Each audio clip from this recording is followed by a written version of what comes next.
Hello, my name is Emily Kennedy, and I'm here to talk to you about society's effects on basic health. There are two main components that affect us. That's the mass media and technology. And their effects, some of us don't even notice them in day-to-day life. That's why I'm here to bring them to your attention. Let's begin. As shown in this picture, you see two people happy and in love, with a beer advertised at the bottom. Now, most cigarette and alcohol advertisements are displayed like this. It's two people very happy, and society and the mass media makes us think that alcohol and drugs are going to make us more popular, when that's not really the case. Drugs and alcohol and cigarettes and stuff like that actually makes us very unhealthy. Alcohol actually causes liver disease, and liver disease does not make you fall in love, or it does not make you popular or anything like that. And that's had a very negative effect on society, and that's all the mass media's fault. Now, you can see in this picture that there is a woman, and obviously it shows a tan line from sex. It's actually an advertisement for condoms, and society makes us think that condoms can't give us STDs, and it's the 100% way to stay clean and not get pregnant. And that's not the case. STDs are spread very easily, even with a condom. Of course, it prevents it, but it's still not 100% guarantee you're going to stay healthy. And it just advertises sex as a good thing, and that you should have it more. And if you have condoms, you're going to be fine. And then, of course, we have the famous picture of Ronald McDonald. McDonald's and fast food, and how it's advertised on television, it's very negative. They actually add addictive elements in their food, so it just encourages us to eat very unhealthy, because everything at McDonald's is absolutely fried. And even their salads, the salad dressings are very, very unhealthy. So people think McDonald's is all fun because it looks really fun in the commercials that the media shows us, but once again, this is not the case. McDonald's makes you very, very fat.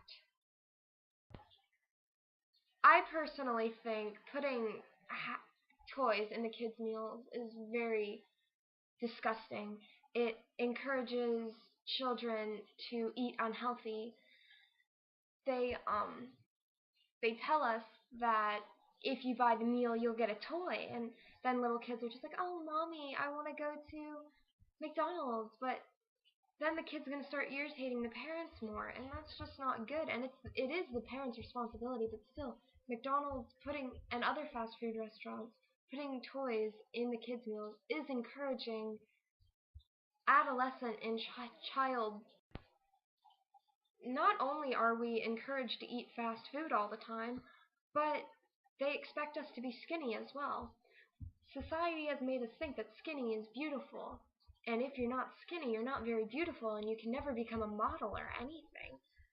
So every single model you see in advertisements is like bone thin and unreal because of Photoshop. But people don't realize that and look at the picture, and then they look at themselves and think they're fat, and then that leads to a lot of eating disorders, thus having negative impacts on health, especially with adolescents. The mass production of video games has taught adolescents and children that it's not fun to go outside, and everything fun is inside on the video games, and they keep making new video games, and all kids want to do is stay in front of their TV and play their video games. And that's just not a healthy way to have fun. Kids should be going outside and playing, but with the new technology, especially with the new technology geared toward children and adolescents, especially technology geared toward leisure, it's not having a healthy impact on our hobbies. More recently, however, robots have become replacing humans, have come to replace humans, and that's bringing about a sense of laziness, because now human labor is being replaced by robots who can do it without getting tired, and that's just encouraging laziness, and it's not forcing us to get up and do the work ourselves like we should be. And that's why obesity has been increasing as robotics have. Social networking is not only having a negative effect on our social health, thinking that we can meet friends online and without a problem and we don't have to get up and get out there, but not only that, it's affecting adolescents a lot. We don't go outside, we don't call people say, hey, do you want to come outside and play? We just talk, and and that's all we do. And when we want to hang out, we'll hang out, but most people, their source of communication is social networking nowadays, which is very along with social networking, we have texting. That's also had a negative effect on us. And texting has had a very negative impact, just as well as social networking, because all it does is encourage kids and everyone not to go outside and play and not meet each other in person and not play soccer. You just go to your friend's house and all you do is sit there and text your friends, and that's just teaching us not to get up and go outside and play. I believe people are responsible for their own health. Even with all these mass media and technology influences, you still have the internet as your tool, and you have other tools as well to research how to maintain a healthy body and exercise plan and nutritional plan and all this stuff. It's all there. It's the information hasn't gone anywhere. People just choose to ignore it and give in to these advertisements, and it's not healthy. And I see our society going downhill as obesity increases and as robots are replacing humans and as technology is replacing like team sports. It's becoming a leisure activity now.